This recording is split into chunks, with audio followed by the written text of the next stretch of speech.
My son and his wife served me leftovers on the marble island of their Beverly Hills mansion, not knowing that I already owned it, and the next day I sold it for $12.8 million. I never thought my own heart could break while eating reheated rice from a disposable plate. Today, I'm going to tell you something I never thought I'd tell. And if you, for a second, feel like this sounds familiar, I just ask that you leave a like and subscribe. It will help me to keep unburdening myself. My name is Helen Miller. I'm 67 years old, and until 3 months ago, I believed being a mother was synonymous with being invisible. My wrinkled hands, stained from decades of work in the strawberry fields of Salinas, trembled that October Tuesday when I rang the doorbell of my son Richard's mansion in Beverly Hills. It was my 67th birthday.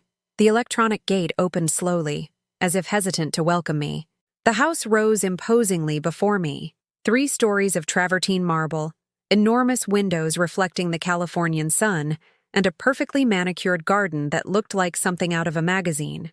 Everything so white, so cold, so different from the little brick house where I raised my 4 children in Cleveland. I walked up the natural stone path, my flowered Walmart dress completely out of place with the elegance surrounding me. I was carrying a tres leches cake I had baked since 5 in the morning, using my mother's recipe that Richard used to love so much as a boy. The mahogany door opened before I could knock. "Oh, Helen, we didn't know you were coming today," my son's wife, Brittany, said without meeting my eyes. Her tone was perfect, but her words sounded hollow, as if she were speaking to a stranger. She wore a white dress that cost more than my rent for 3 months. "It's my birthday," I whispered, feeling my voice crack. "I thought we could have lunch together." Brittany exchanged an uncomfortable glance with someone behind her. It was Richard, my beautiful boy, now a man in an Italian suit who looked at me as if I were a problem to be solved. "Mom, we already ate. We had a business meeting with some Japanese investors," he explained, checking his gold Rolex. "But if you want, Brittany can heat up the leftovers for you." The leftovers. The words pierced my chest like knives.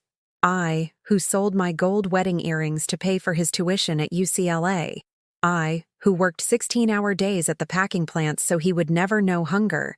I, who went without dinner so many nights so he could have meat on his plate. They served me in the kitchen, on a paper plate, dry chicken, sticky rice, and vegetables that had lost their color. I sat on a high stool at the granite counter, listening to the laughter of my grandchildren, Emily and Brandon, playing in the backyard. They hadn't even said hello to me. "Grandma's here," Emily had shouted when she saw me. But Brittany immediately called her over. "Honey, come here. We need to get ready for your piano lesson." I was chewing slowly, each bite mixed with silent tears, when I heard Brittany talking on the phone in the next room. "Yeah, Ashley, she showed up again. I don't know why she doesn't get that Tuesdays are for our business meetings. Oh no, she's in the kitchen eating leftovers. Rick says we can't be rude, but honestly, sometimes I feel like she's taking advantage." Her crystal clear laugh shattered my soul. I stayed there, motionless, holding onto the edge of the granite counter to keep from falling. The mansion around them, with its high ceilings and modern art, felt like a cold mausoleum where my mother's love had come to die. Because what they didn't know, what no one knew, was that this $12.8 million house belonged to me. 2 years earlier, I had received an unexpected inheritance from Mr. Sebastian Hayes, the man whose offices I had cleaned for 20 years in Los Angeles. In his will, he had left me properties all over California. For Helen, who cared for me like a daughter when my own family abandoned me, read the lines that would change my destiny. I used part of that money to buy this mansion through a real estate firm managed by my lawyer, keeping my identity a secret. I wanted to surprise Richard when he graduated with his master's in business. I wanted him and his family to live like kings, without worries, without the hardships I knew all too well. But I never imagined they would treat me like an intruder in my own home. I finished eating in silence. I left the tres leches cake on the kitchen's marble countertop, next to a card that said, "For my beloved son, with all my love, Mom." No one opened it. Richard appeared as I was about to leave, checking messages on his iPhone. "Thanks for coming, Ma. Sorry we couldn't spend more time together, but you know how business is." He hugged me mechanically, like someone fulfilling a social duty. In the Uber back to my apartment in East LA, watching the streets that had seen me struggle for decades parade by, I felt something definitively break inside me. It wasn't just sadness. It was a deep ancestral anger, rising from my humble roots to my wounded heart. That night, I couldn't sleep. I sat in my second-hand armchair, looking at photos of Richard when he was little, the boy who cried in my arms when he had nightmares, the teenager who promised that when he was successful, he would buy me a big house so I would never have to work again. At 3 a.m, I made a decision that would change our lives forever. I dialed my lawyer's number. "Mr. Dominguez, I need to sell the Beverly Hills property, immediately."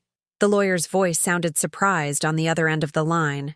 It was 3:15 a.m, but the decision that had been brewing in my heart for years had finally been born. "Helen, are you sure? That property is worth almost $13 million, and your son lives there with his family." "Especially because of that," I replied, feeling a strange calm wash over me. "I want them to receive the sale notification tomorrow, and I want them to know who the real owner was." I hung up and stayed there, in my 80-square-foot living room, surrounded by furniture I'd bought at garage sales and memories of a lifetime dedicated to others. On the coffee table rested a shoebox full of letters Richard had sent me from college.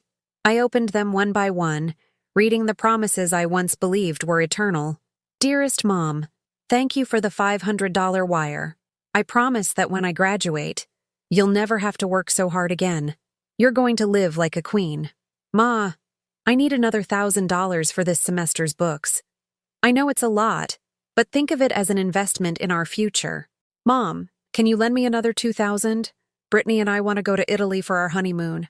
I promise I'll pay you back as soon as I get a job." He never paid back anything.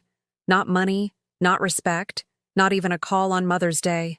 I got up and walked to my small kitchen, where I still kept the grease-stained apron I wore at the fast food restaurants where I worked for 15 years. My fingers traced the burns in the fabric, each mark a story of sacrifice my son had chosen to forget. I remembered that Christmas of 1998, when Richard was 16. I was working 3 jobs, cleaning offices at night, packing strawberries at dawn, and looking after Mrs. Gonzalez's kids in the afternoon. I had saved for 8 months to buy him the computer he wanted so badly, a Dell that cost $1,200, a fortune for me back then. On the morning of December 25th, I saw his face light up as he unwrapped the gift. He hugged me so tightly I thought my ribs would break. "You're the best mom in the world," he whispered in my ear. "Someday I'm going to pay you back for all this, 1,000 times over." I saw that same computer at a garage sale Brittany organized last year. She was selling it for $50, as if it were trash, without knowing it represented entire nights without sleep and meals I had skipped to pay for it. I opened the refrigerator and took out a lukewarm Coke. On the door was a photo from Richard's graduation at UCLA. I was there, in the same flowered dress I wore yesterday, holding a bouquet of flowers I bought at the corner market. I looked so proud, so happy, so oblivious to the future that awaited me. Brittany appeared in all the official ceremony photos. I was only in that one, the one I took with my old phone, as if my presence were a mistake to be minimized. The sound of a WhatsApp message pulled me from my memories. It was from my sister, Hope, from Cleveland. "Helen, how was your birthday? Did they throw you a party?" I couldn't answer. How could I explain to my sister that they served me leftovers on a disposable plate? How could I tell her that my own grandchildren were trained to ignore me? Instead of replying, I went to my closet and pulled out a box I kept in the back, behind my work shoes. It was filled with receipts, statements, and documents that chronicled the economic history of my motherhood. Western Union receipts for every wire transfer I sent to Richard during his college years. Medical bills from when he had appendicitis and no insurance. Payment stubs for his Westwood apartment, which I covered by working extra weekends. I added it all up mentally. $67,000 over 8 years. Money that came from jobs that destroyed my back, from savings that never existed for me, from dreams I postponed indefinitely to finance his. My phone rang. It was Richard. For a moment, my foolish heart leaped, thinking that maybe he had remembered it was my birthday. that maybe he wanted to apologize for yesterday's cold treatment. "Ma, do you know anything about the house being sold?" Brittany got a weird call from a real estate agency. His voice sounded worried, but not for me, for his stability, for his comfort, for the nest he thought he had built on my broken back. "I don't know anything, son," I lied. "Why?" "She says the new owners want us out in 30 days. But that's impossible. We have an indefinite lease." It must be a mistake. An indefinite lease. He thought he was paying rent to live there. I never told him the truth, that he was living for free in a house I had bought for him, hoping to one day have the courage to confess it at a family dinner where they would treat me like the matriarch I was, not an annoying visitor. "You'll see what happens, son. Everything gets resolved." "Ma, if you know anything, you'll tell me, right? This house is perfect for us. The kids go to the best school in the district. Brittany has her yoga studio here. I have my office. We can't lose this. We can't lose this." As if he had contributed anything more than his presence. As if he had paid a single insurance premium. An electric bill, a penny of the repairs that cost $20,000 last year. "Don't worry, son. Everything will be fine." I hung up and stared at my reflection in the window.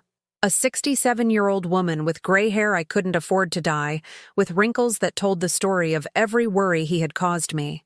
A woman who had lived for others for so long that she had forgotten how to live for herself. The clock struck 5 in the morning. In a few hours, Richard would receive the legal documents that would change his world. He would discover that his mother, the woman he served leftovers to, was the one who had been financing his life of luxury from the shadows. I made myself a coffee in a chipped mug that said, "World's Greatest Mom," a Mother's Day gift from 5 years ago, the last time he gave me anything. As I waited for the sunrise, I thought of all the times I had swallowed humiliation to keep the family peace. The Christmases where I brought expensive gifts and received a $5 scarf. My grandchildren's birthdays where I contributed to $1,000 parties and was seated at the kids' table. The family gatherings where Brittany talked about our achievements and our success as if I were invisible. But not anymore. The phone rang again. This time it was Mr. Dominguez. "Helen, I have excellent news. I found an immediate buyer. They're offering $12.8 million in cash, closing in 48 hours. Shall we proceed?" "Proceed," I answered without hesitation. "And Mr. Dominguez, make sure my name appears clearly as the seller on the documents. I want them to know exactly who is taking their paradise away." My apartment doorbell rang at 7 in the morning like an ambulance siren. It was Brittany, with Emily and Brandon clinging to her legs like frightened koalas. Her blue eyes, normally cold and calculating, now looked like those of a cornered animal.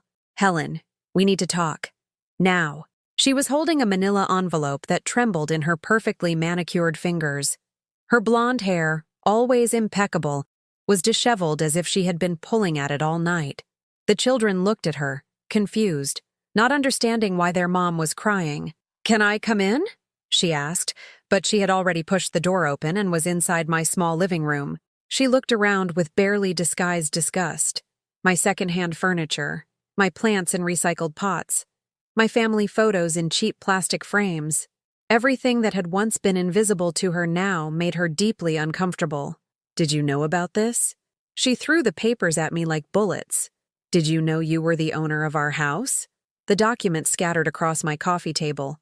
Deeds, purchase agreements, property certificates, all with my name on them. Helen Miller, sole and undisputed owner of the mansion in Beverly Hills.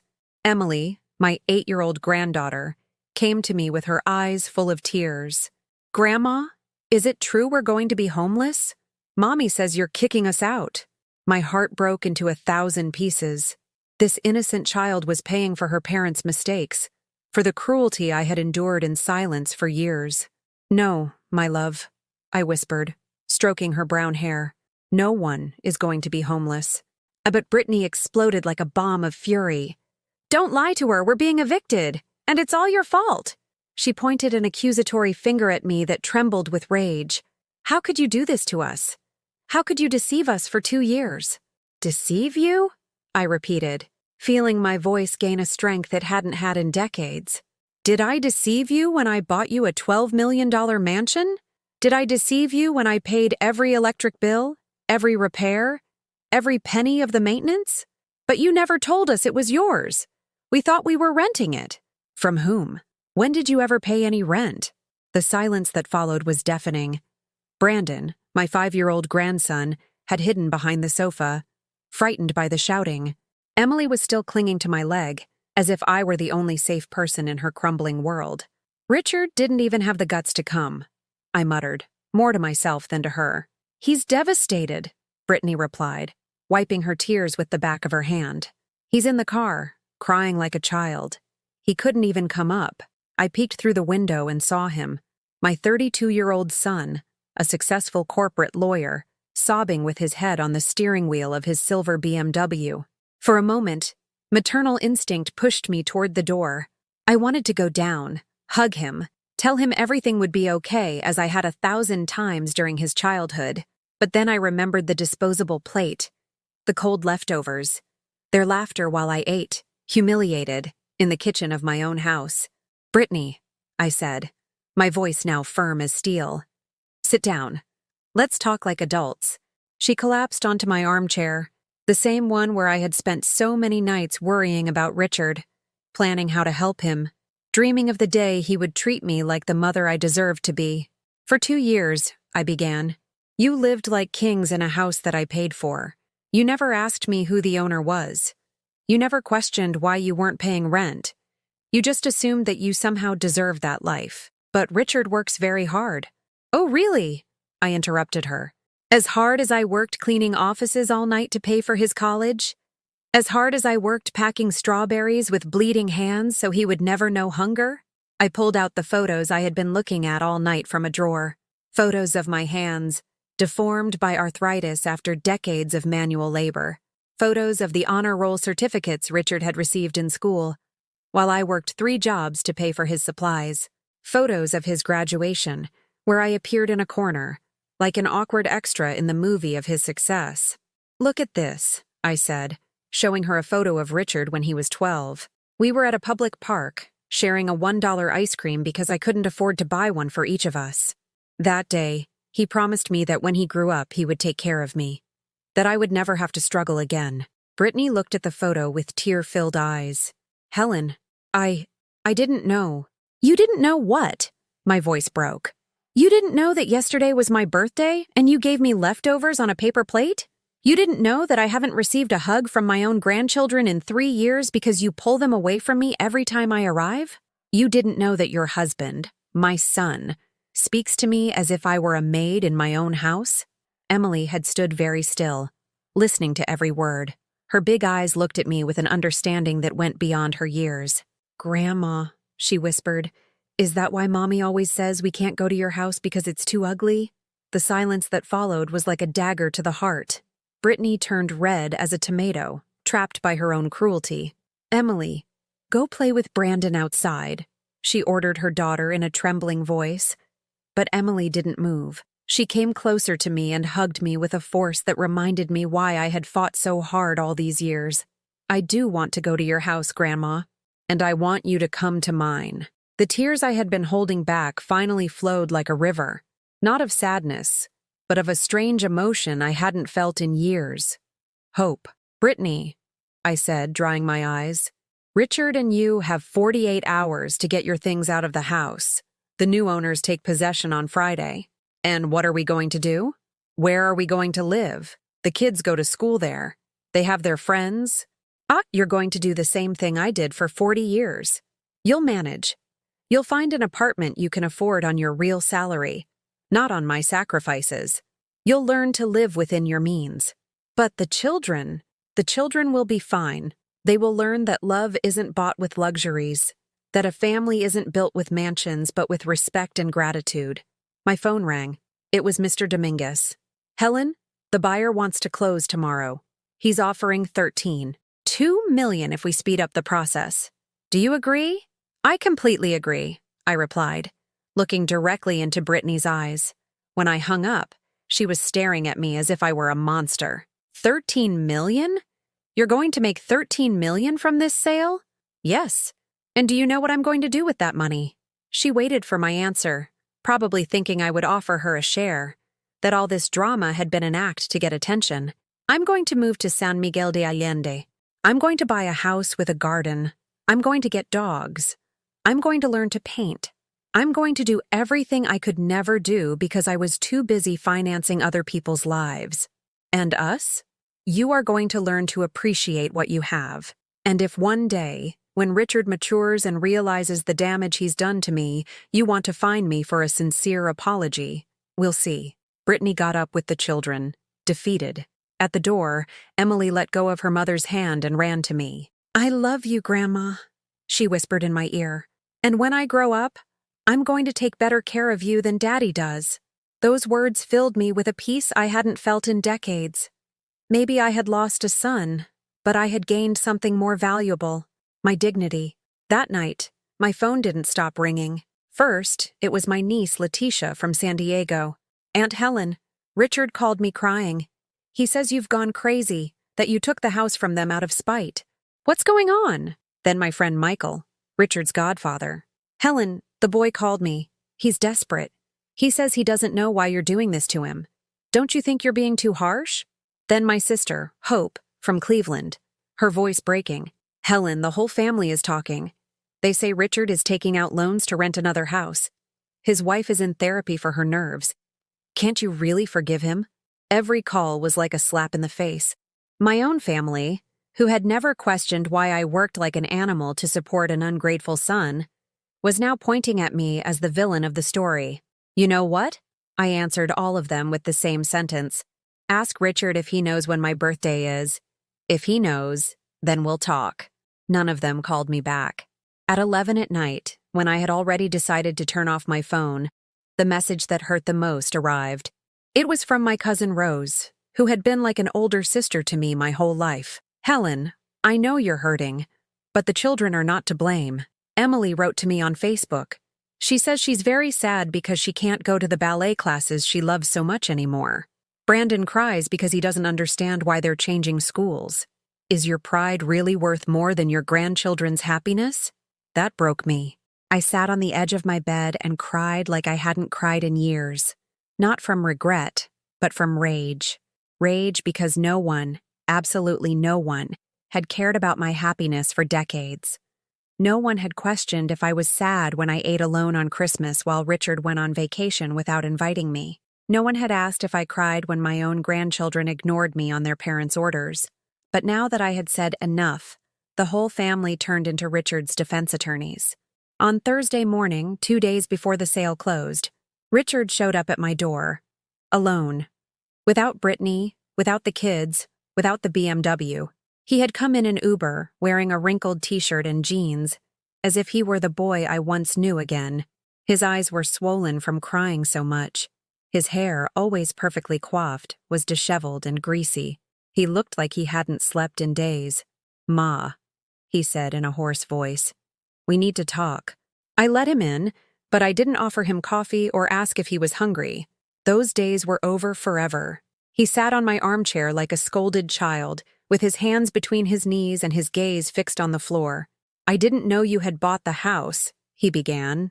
I swear to God I didn't know. And does that change anything? Ma, I never wanted to hurt you. If I had known it was yours, you would have treated me differently, I interrupted. Would the fact that it was my house have made you hug me on my birthday? Would it have made you ask me how I was? Would it have made you invite me to lunch instead of giving me leftovers? He fell silent, because we both knew the answer was no. Richard, I continued, do you know how old I am? He looked at me, confused. 65? 67. I turned 67 last Tuesday when I came to your house. His face turned as pale as a sheet of paper. Ma, I thought it was next month. My birthday is October 15th. The same day for 67 years. The same day you used to celebrate when you were a boy, when I made cakes with borrowed flour because I couldn't afford to buy one from a bakery. He broke. He began to cry like he did when he was 8 and had fallen off his bike. I'm sorry, Ma. I'm so sorry. What are you sorry for, Richard? Are you sorry you got caught? Are you sorry you won't be able to live for free anymore? Or are you truly sorry for the pain you caused me? I'm sorry for everything. He babbled through sobs. I'm sorry I treated you badly. I'm sorry I ignored you. I'm sorry I didn't value you. Do you know why you're really crying? I asked, feeling a coldness in my voice that surprised me. You're not crying because you hurt me. You're crying because now you have to face the consequences. You're crying because you no longer have someone to solve your life for you. He wiped his nose on his t-shirt, just like he did as a child. Ma, we can't lose the house. The kids. Oh, now you remember the children. The same grandchildren you forbade me to hug. I never forbade you from anything. No? Then explain to me why Emily asked me yesterday if it was true my house was too ugly for them to visit. Richard froze. He knew I had caught him in another lie. Brittany sometimes. She doesn't understand. Brittany? Brittany decided whether my grandchildren could love me or not? And where were you? Where was the man who promised to take care of me when he became successful? Just then, there was a knock at the door. It was Brittany with the children. She had a suitcase and the face of someone at a funeral. Richard wasn't answering his phone, she said without looking at me. The kids wanted to say goodbye to you before we move. Emily ran to me with her arms wide open. Grandma, is it true we're not going to see each other anymore? I picked her up and held her tight against my chest, feeling her heart beat against mine. No, my love. You will always be able to see me, but it won't be in that house anymore. Why are Mommy and Daddy so sad? Did we do something wrong? No, sweetheart. You didn't do anything wrong. Adults sometimes make mistakes, and when we do, we have to fix them. Brandon Shire came over and took my hand. Grandma, do you still love us even though we don't live in the pretty house anymore? That question broke my heart. A 5-year-old boy understood what his parents never did. That love isn't bought with luxuries. I will always love you, no matter what. And when you're older, you'll understand why Grandma had to do what she did. Brittany approached, her eyes red. Helen, I know I have no right to ask you for anything, but could you give us more time? Even just a month to find something? No, I answered firmly. You lived for 2 years for free in a mansion. 2 years to save, to plan, to appreciate what you had. You didn't do it. The sale closes tomorrow. Ma, Richard pleaded, what if we pay you rent? What if we give you a part of my salary every month? Now you'll pay me? After 2 years for free, after the leftovers, after the contempt? Now I'm worthy of receiving money? Please, Ma, I'll do anything. Anything, I repeated. Like when I asked you to come with me to the doctor last year because I was scared of some test results, and you told me you had an important meeting. Like when I asked you to visit me on Christmas, and you told me Aspen was more fun for the kids. Ma, please. Like when I asked to watch the kids for a weekend, and you told me you didn't want them getting used to houses of that type. Each question was a stab that made him shrink further into my armchair. At that moment, my phone rang. It was Mr. Dominguez. Helen, I have the papers ready. The buyer is in my office. Are you coming to sign? I'm on my way, I replied, looking directly into Richard's eyes. Who is that? Brittany asked. My lawyer. In an hour, I will no longer be the owner of that house. The silence that followed was sepulchral. The children didn't fully understand what was happening, but they felt the tension in the air. I put on my coat, grabbed my purse, and headed for the door. Ma, where are you going? Richard asked, panic in his voice. To sign the sale papers. You have until 6 p.m. to get your things out. And after that? I turned around and looked at them one last time before they became the ex-inhabitants of my house. After that, you start living the life you can actually afford. Mr. Dominguez's office smelled of fresh coffee and new paper. The walls were covered with diplomas and certificates that spoke of a successful career built on won cases and sold properties. There I was, with my imitation leather bag and my comfortable nursing shoes, about to sign documents that would make me a millionaire. Helen, he said as he arranged the papers on his mahogany desk, are you absolutely sure about this decision? Once you sign, there's no turning back. I've never been more sure of anything in my life, I replied, taking the Mont Blanc pen he offered me. Across the table was the buyer, a Chinese businessman named Mr. Wang, who wanted the property to turn it into an Asian business center in Beverly Hills. He had come with a briefcase full of bank documents and the calm demeanor of someone used to making multi-million-dollar deals. As I signed each page, I thought about Richard and Brittany rushing around the house, deciding what they could take and what they would have to leave behind. The same urgency I had experienced so many times when I couldn't pay the rent on our cheap apartments, when we had to move overnight because the money wasn't enough. Sign here, the lawyer instructed. And here. And your initial on this page. Helen Miller. Helen Miller. H.M. My name sounded different each time I wrote it. I was no longer the sacrificial mother who had dedicated her life to an ungrateful son. Now I was a businesswoman, a property owner, someone with the power to decide her own destiny. Congratulations, Mrs. Miller, Mr. Wang said in perfect English. You've made an excellent sale. I hope you enjoy your new freedom. New freedom. The words sent a shiver of excitement through me that I hadn't felt in decades. The check they handed me was for $13.2 million, $13,200,000. More money than I had ever seen in my entire life. I folded it carefully and put it in my purse, next to the utility bills I still carried out of habit, and the arthritis pills I took every morning. I left the office feeling like I was walking on a cloud. Los Angeles looked different through the eyes of a millionaire. The same smog, the same congested streets, the same dusty palm trees. But now everything had a special glow because for the first time in my life, I had options. My phone rang 20 times on the way home. Richard, Brittany, my sister, my niece, my friend Michael. They all wanted to know what had happened, all hoping I would tell them I had changed my mind at the last minute, that a mother's love had conquered wounded pride. But I didn't answer a single call. I arrived at my apartment at 4 in the afternoon. For the first time in years, I had nothing to do. I didn't have to worry about getting to my cleaning job on time. I didn't have to plan how to stretch my paycheck. I didn't have to worry about the old car that broke down every 2 months, or the rent that was getting harder and harder to pay. I sat in my favorite armchair, the one I had bought at a garage sale for $10 5 years ago, and for the first time in a long time, I just breathed. The silence of my apartment no longer felt empty. It felt full of possibilities. At 6 o'clock sharp, as promised, my phone rang. It was Richard. Ma, we got everything out. Brittany and the kids are at the Marriott Hotel near the airport. I didn't know what to do. His voice was broken, defeated. It was the tone of someone who had finally understood that actions have consequences. And what are you going to do now? I asked. Not with cruelty, but with genuine curiosity. I don't know, Ma. I'm looking for apartments, but everything is so expensive. And with the kids' school? Ma, is there no way to fix this? Fix what, Richard? Us. Our relationship. I know I behaved badly, but you're my mom. We can't end like this. We're not ending anything, I replied with a calm that surprised me. We're beginning.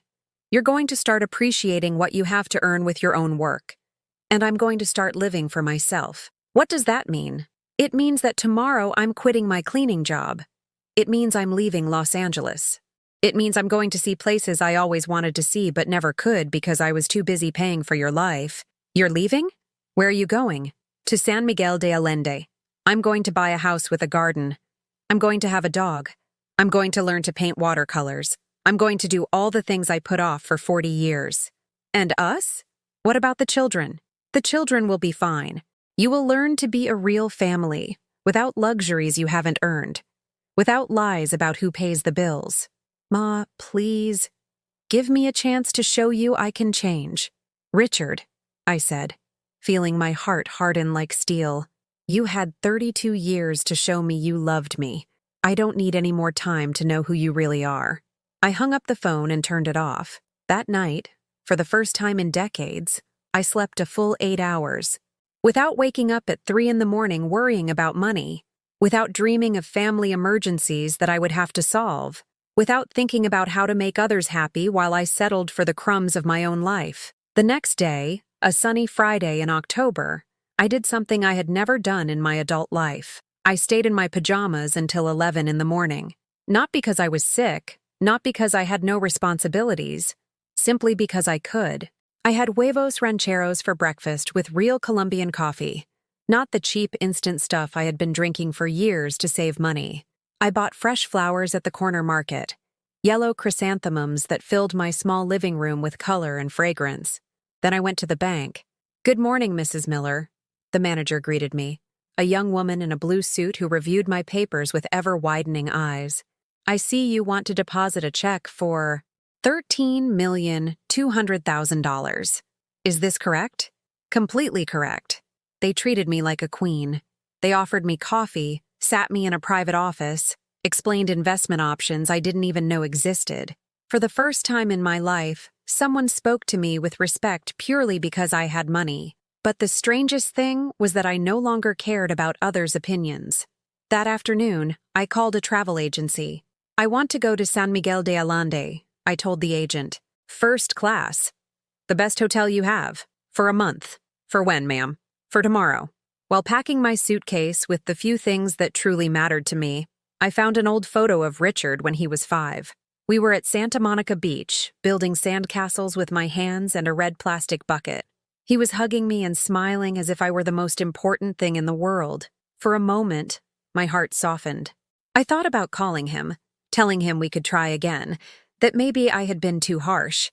But then I remembered the disposable plate, the cold leftovers, his laughter while I swallowed humiliation in my own house.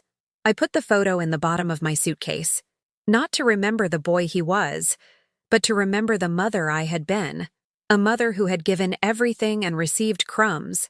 A mother who had finally learned to say, no more. The next day, as the plane took off from LAX bound for León, Guanajuato, I looked out the window at Los Angeles shrinking below me. Somewhere in that city was Richard, probably looking for cheap apartments and explaining to Brittany why they could no longer afford ballet classes for Emily. Somewhere was my family, still convinced I was the bad guy in the movie. But for the first time in my life, I didn't care what anyone else thought. I closed my eyes and smiled. At 67, I had finally learned the most important lesson of all. The love you have to beg for isn't real love. And a woman who respects herself never begs for anything. San Miguel de Allende welcomed me like a warm embrace from my beloved Mexico. The cobblestone streets, the colonial houses painted in vibrant colors, the sound of the bells from the Parroquia de San Miguel Arcángel echoing every evening. It all reminded me why I was born Mexican and why it had taken me so long to come home. I stayed at Casa de Sierra Nevada, a boutique hotel where every room was a work of art. My suite had a view of the central garden, with fuchsia bougainvillea spilling over pink quarry stone walls. In the mornings, I had red chilaquiles with fried eggs on a terrace where I could hear birds singing instead of the constant roar of LA traffic. For 3 weeks, I was a tourist in my own country. I visited artisan workshops, walked through the Ignacio Ramirez market buying shawls and pottery, and took traditional cooking classes with Doña Esperanza, an 80-year-old woman who taught me to make mole poblano from scratch, just as my grandmother had taught me when I was 15. Mija, Doña Esperanza would tell me as we ground chiles on the metate. The hands of a woman who has suffered make the best food. Pain gives flavor to everything. For the first time in decades, I laughed until my stomach hurt. But the tranquility was shattered one November afternoon while I was painting watercolors in the Jardin Principal. My phone, which I had kept off for weeks, vibrated with an international call. It was my niece, Letitia. "Auntie, you have to come back. It's urgent." "What happened?" I asked, feeling my blood run cold. "It's Richard. He's doing really bad. Really, really bad." For a moment, the mother's heart I had tried so hard to harden melted like butter in the sun. "Is he sick? Was he in an accident?" "No, Auntie. It's worse. He's broken. Financially, emotionally, everything. Brittany left him. She took the kids back to her family in Oregon. Richard lost his job." "What do you mean he lost his job?" "The law firm where he worked found out what happened. Someone sent them the newspaper articles about the house sale, about how he'd been living for free while his mother worked as a cleaner. It gave them a bad image. They fired him." I felt a strange mixture of satisfaction and pain. Satisfaction because there were finally real consequences for his actions. Pain because, after all, he was still my son. "And what do you want me to do?" I asked, though I already knew the answer. "Come back, talk to him, fix things. Auntie, I saw him yesterday. He's living in a cheap motel in Van Nuys. He's not eating well, not showering. He looks homeless. Letitia, my son humiliated me for years. He treated me like dirt in my own house. Why should I rescue him now? Because he's your son, she replied, as if that explained everything. That phrase I had heard 1,000 times. The same phrase that had kept me trapped in a cycle of emotional abuse for decades. He was my son when he needed money for college, I retorted. He was my son when he needed me to pay for his apartment. He was my son when he needed a free house for 2 years. But he wasn't my son when he served me leftovers on a paper plate on my birthday. Auntie? No, Letitia. Listen to me carefully. I am not a bank that lends money without charging interest. I am not a maid who works for free. I am a 67-year-old woman who has finally learned to value herself. I hung up, but the tranquility had been shattered like fine crystal. Over the next few days, the calls didn't stop. My sister, Hope, my friend, Michael, my cousin, Rose, all with the same message. Richard needs help. You're his mother. You have an obligation to help him. The word obligation burned me every time I heard it. The family pressure intensified when my sister Hope arrived unannounced in San Miguel de Allende. She appeared at the hotel on a Wednesday afternoon, with suitcases and a funereal expression. Helen, I came to talk to you. Sister to sister. I received her in my suite, but not with the usual affection. I loved her, but I was tired of the whole family treating me as if I were to blame for the situation. Hope, if you've come to ask me to rescue Richard, you can go right back. Helen, I saw him. Your son is destroyed. Completely destroyed.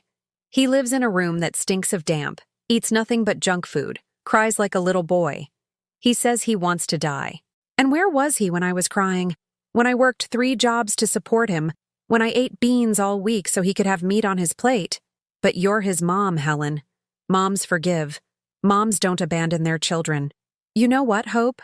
I said, feeling a fury I didn't know I had inside me. I'm sick of that word. Mom, as if being a mother is synonymous with being a fool. As if having children obligates you to endure any humiliation with a smile. Helen, don't talk like that. Like what?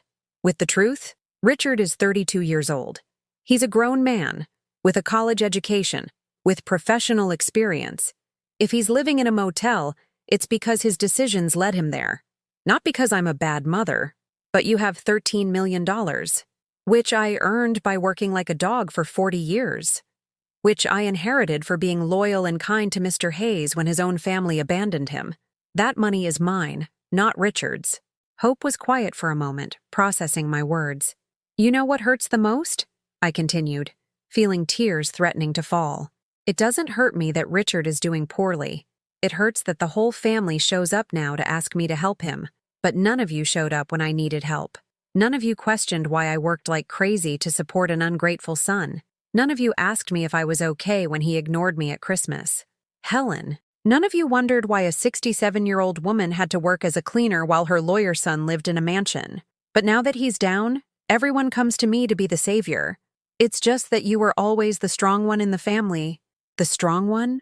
Or the fool who put up with everything without complaining. Hope started to cry. Helen, please, talk to him. Just once. Set things straight. For what? So he can manipulate me again? So he can promise to change and be asking for money again in 6 months? Give him a chance. Just one. I couldn't sleep that night. I walked through the hotel garden under the moonlight, listening to the sound of the fountains and the wind in the trees. San Miguel de Allende felt like a sanctuary, a place where I could be myself without having to carry the expectations of being the perfect mother who forgives and endures everything. But my sister's voice echoed in my mind. Give him a chance. Just one. At dawn, I made a decision that would change the final course of this story. Hope, I told her over breakfast, I'm going back to Los Angeles, but not to rescue Richard. I'm going back to close this chapter once and for all. What does that mean? It means I'm going to tell him exactly what I think. No filters, no diplomacy, without the fear of hurting him that kept me silent for years. I'm going to speak as the woman I am now, not as the mother I was before. Helen, and then Hope. After that conversation, if he doesn't understand, if he still thinks I'm a walking ATM, if he believes he deserved the treatment he gave me, then it's all over for good. I bought tickets for the next day's flight. Not in first class this time, but in coach. Because I was returning not as the millionaire I had become, but as the mother who needed to close a wound once and for all. In the taxi to the airport in León, I looked one last time at the towers of the Parroquia de San Miguel Arcángel, silhouetted against the blue Guanajuato sky. "Will you be back soon, ma'am?" the taxi driver asked me. "Yes," I replied without hesitation.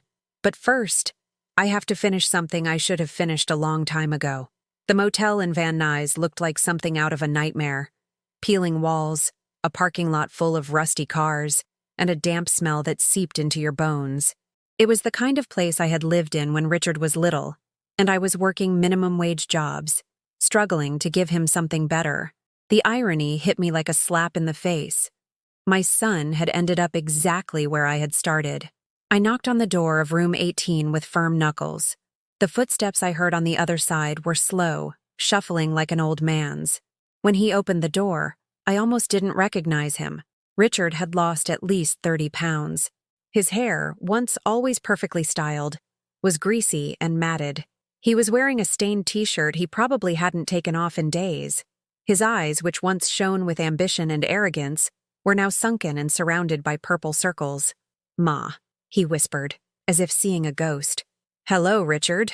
He looked me up and down, noticing my new clothes, my hair freshly cut in a salon in San Miguel, my upright posture of a woman who had reclaimed her dignity. "Can I come in?" He nodded and stepped aside. The room was worse than I had imagined.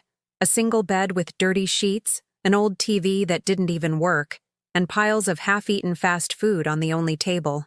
The smell of despair was thick enough to cut with a knife. "Should we open the window?" I asked, not with disgust, but with the practical concern of someone who had lived in similar places. "It's broken," he mumbled, sitting on the bed like a scolded child. I remained standing. I was going to have this conversation from a position of power, not as the pleading mother I had been for decades. "Your cousin Letitia told me you wanted to talk to me." "Ma, I don't know where to start." "Start by telling me if you truly understand what you did wrong." He was silent for a long moment, looking at his hands as if the answers were written on his palms. "I treated you badly," he finally said. "How did you treat me badly, Richard?" "Specifically." I ignored you. I didn't value you." "More specific?" His voice cracked. "I served you leftovers on a paper plate on your birthday. In your own house. In the house you had bought for me. And what else? I let Brittany talk badly about you. I let her tell the kids your house was ugly. I never defended you. And what else? I never thanked you for everything you did for me my whole life. And I never said thank you. I took you for granted, as if it was your obligation to sacrifice for me." Tears began to stream down his cheeks. But they were no longer the manipulative tears of the child who had learned to use crying to get his way. They were the tears of a broken adult, of a man who had finally understood the weight of his actions. "Ma, I lost everything. Everything. Brittany took my children. I haven't seen them in 2 months. I lost my job. I lost the house. You lost yourself a long time ago, Richard. The things you lost now were never really yours." "How can you say that? Emily and Brandon are my kids. Are they your kids when you told them not to visit their grandmother because her house was ugly? Were they your kids when you taught them to ignore me?" Children learn what they see, Richard. And what they saw was a father who didn't respect his own mother. He completely fell apart. His body doubled over as if he'd been punched in the stomach. "Ma, help me. Please. Help me get my kids back. Help me get a job. I know you have money." "Stop," I interrupted him with a voice I didn't recognize as my own. "We are not going to talk about money." "Why not?" "Because I need to know if you really understand what you did wrong, or if you're just sorry because now you're the one who needs help." "I understand, Ma. I understand perfectly." "No, Richard, you don't. You don't understand. If you understood, you wouldn't have started this conversation by asking for money." He froze. A son who truly understands what he did to his mother doesn't ask for more sacrifices. He asks for forgiveness. And then he gets to work to earn that forgiveness with actions, not with words. "But Ma, You need what? For me to solve your life for you again? To put you back in that comfortable place where you don't have to face the consequences of your decisions?" No, Richard, do you know what the saddest day of my life was? He shook his head. It wasn't when your father left us. It wasn't when I was working 3 jobs and sleeping 4 hours a night. It was my birthday. When I realized I had raised a stranger. When I understood that the boy I had dedicated my life to had become a man who saw me as an object, not a person. Ma, I love you. You love me? Do you know the last time you told me you loved me without asking for something in return? Do you know the last time you asked me how I was, without needing something from me? Richard fell silent, because he knew he had no answer. I'm going to tell you something, son, and I want you to listen very carefully. I walked over and sat in the only chair in the room, looking him directly in the eyes. I am not giving you any money. I am not going to solve this situation for you. Not because I'm cruel, but because giving you money now would be the cruelest thing I could do to you. Why? Because if I rescue you again, you will never learn. You'll continue to be the same selfish man who believes mothers exist to clean up the messes of their adult children. But Mom, Richard, you are 32 years old. You have a college degree. You have professional experience. If you want to get your children back, show them you're a man who can stand on his own 2 feet. If you want Brittany to respect you, become someone respectable. And how am I supposed to do that without money? The same way I did it when I was your age and was left alone with you. By working. At anything. Even if it's washing dishes. Even if it's cleaning toilets. Honest work is never shameful. Ma, but I'm a lawyer? Oh, really? The lawyers I know don't live in cheap motels. The lawyers I know don't lose their families because they are ungrateful. That was the reality check he needed. Do you know what I'm going to do? I continued. I'm going back to San Miguel de Allende. I'm going to buy a beautiful house with a garden. I'm going to adopt a dog. I'm going to take painting classes. I'm going to do everything I put off for 40 years to build your future. And what am I going to do? You're going to build your own future. For the first time in your life. I stood up and walked to the door. Ma, wait. Aren't you going to hug me? Aren't you going to tell me you love me? I turned to him one last time. Richard, I will love you for the rest of my life. You are my son, and that will never change. But loving someone doesn't mean you let them destroy you. When will I see you again? When you become the man you promised me you'd be when you were 8 years old. When you become someone who deserves to have a mother like me in his life. I opened the door, and the California sun blinded me for a moment. Ma, he yelled from inside, how will I know when I'm that man? You'll know, I answered without turning back, when you no longer need to ask. I walked out of that motel feeling something I hadn't felt in decades. Complete peace. I had stopped being the mother who carries everything, and had become the woman who chooses what she deserves to carry. And that difference would change our lives forever. 6 months later, I'm sitting on the terrace of my new home in San Miguel de Allende, watching the sunset paint the sky orange and pink while my dog Luna, a rescued golden retriever, sleeps at my feet. The house is exactly what I dreamed of for so many years. Adobe walls, high ceilings with wooden beams, a garden full of bougainvillea, and a painting studio where I spend my mornings creating watercolors I'll never sell, because I make them purely for the joy of creating. My life has a routine I never thought I could afford. I wake up when I want to, not when the alarm clock forces me. I eat breakfast in my garden, reading books I never had time to open before. In the afternoons, I take French lessons with Madame Dubois, a 70-year-old Parisian who came to San Miguel fleeing her own ungrateful children. On Thursdays, I go to therapy with Dr. Hernandez, not because I'm broken, but because I want to continue healing the wounds of 40 years of living for others. On Sundays, I cook for my new friends, women like me who one day said enough and started living for themselves. There's Barbara, who at 65 divorced a husband who treated her like a maid. Carol, who closed the family business after her children swindled her. Patricia, who sold the house where she'd raised 6 children to buy a small apartment where no one would seek her out to ask for money. We all have similar stories. Decades of sacrifice, years of being invisible in our own lives. Moments where we became walking ATMs for families who confused our love with an obligation to solve their problems. And we all have something in common. The peace that comes from living without the constant anxiety of being responsible for the happiness of other adults. My phone rings less now. At first, for the first few months, Richard would call every week, crying, pleading, promising changes that we both knew he wasn't ready to make. Then the calls became less frequent. Then they stopped altogether. My family also gradually drifted away. My sister Hope called me for the last time on Christmas to tell me Richard had spent the holiday alone, eating at a Denny's off the highway, and that I should feel guilty about it. Hope, I replied with a surprising calm.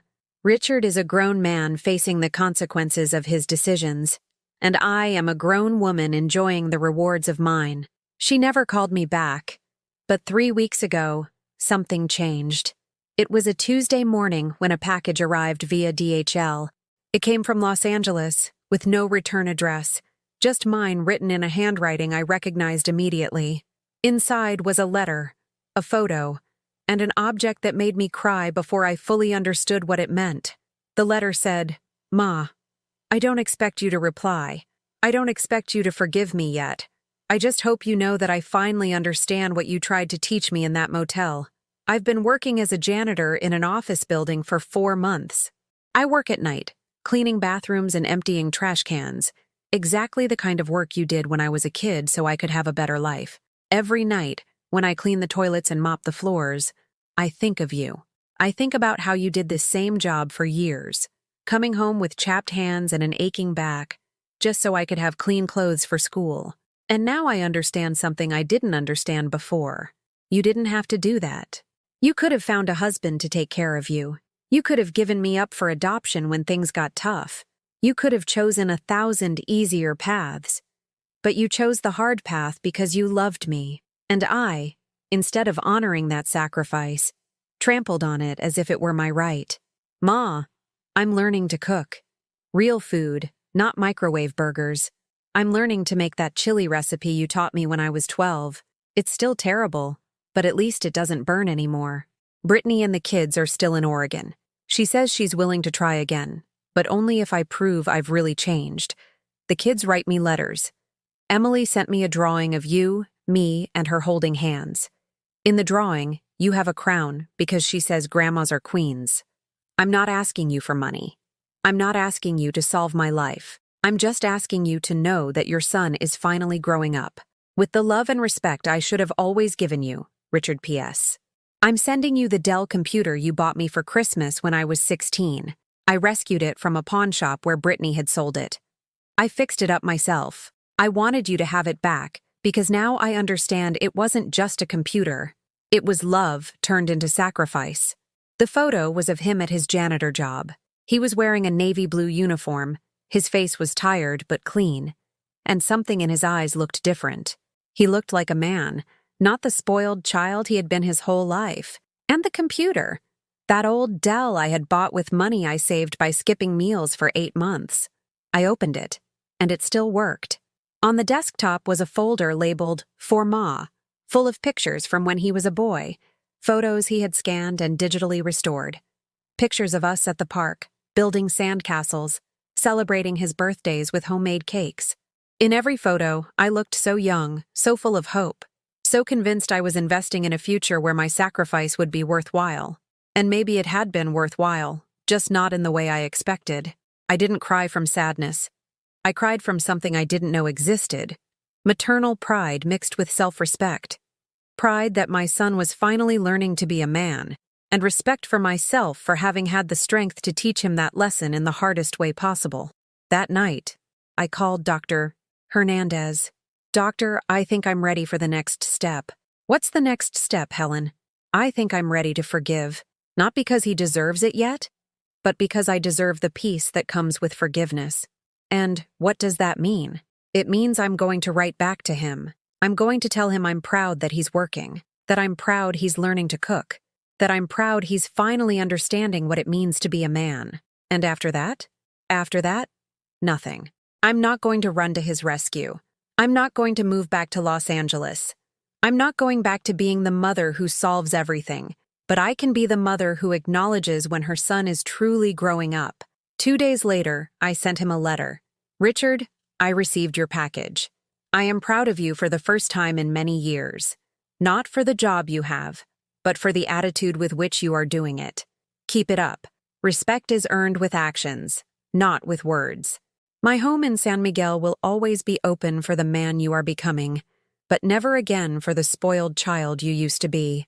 With conditional love, which is the only real kind. Your mother. Now, 3 weeks after sending that letter, I sit on my terrace watching the sunset and thinking of all the women who are going through what I went through. The women who work 3 jobs to support ungrateful adult children. The women who settle for emotional leftovers because they think that's what they deserve. The women who confuse love with tolerance for abuse. And I want to tell you something I wish someone had told me when I was 40. The love you have to beg for is not real love. The family that treats you like a maid doesn't deserve you. The children who only seek you out when they need money aren't children, they're parasites. And you, the woman listening to me, you who feel that this story sounds familiar, you who have been feeding ingratitude with your own sacrifice, you deserve more. You deserve to be loved unconditionally. You deserve to be respected without having to buy it. You deserve to live for yourself after so many years of living for others. Tell me something. Have you experienced something similar to what I've just told you? Do you know someone who is going through this situation? Tell me in the comments. Your story could help another woman realize she is not alone. And if this story touched your heart, leave a like and subscribe to the channel. Help me get this message to someone who needs to hear it. Because sometimes, the story of one woman who learned to say no more can be the push another woman needs to start truly living. Luna wakes up and rests her head on my lap, reminding me that I have a dinner to prepare and a life to live. My life. Finally, my life.